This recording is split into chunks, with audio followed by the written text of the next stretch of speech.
পানি দাও তো। এসো বাবা, তুমি আমার কাছে এসো। তুমি খাইছো? হুম। আজকে আমি বড় বোনের বাসায় আসছি আর আইসাই খাইতে বসছি। আমাদের আসার কথা শুনে কি কি আইটেম করছে দেখেন, এইগুলা দিয়ে খাবো। প্রথমেই দেখাই রোস্ট, যেটা সব থেকে পছন্দ করি। অরাতের রোস্ট অনেক ভালো হয়, তবে অরাতের গরুর গোশত আমার অত ভালো লাগে না। আমি অরাতের গরুর গোশত খাইও না ওইরকম। এটাও মজা হয়। এটা দিয়ে পোলাও খেতে সব থেকে বেশি ভালো লাগে। এই হচ্ছে বেগুন ভাজা, না করলে তো আবার বুঝবেন না। এই হচ্ছে ইলিশ মাছ ভাজা, এটাও আমি খাই না। আর কি হচ্ছে, আর কিছু রান্দোস ঠান্ডোস নাই? ও, সালাদও আছে ওই যে।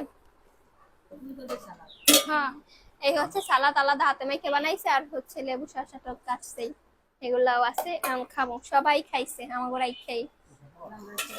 আমরা অনেক রাত্রে আসছি, এখন বাজে কয়টা, 12টা বাজে না? রাত 12টা বাজে। 12টা 40, এখন খাবো। এটারই কই বাবা। এখানে আরো আছে পনির গোশ, এটা দেখেন গিয়ে নেই। যাই হোক, আগে পুরো আমার না অর্ধেক, আমি পুরো এইটা দাও।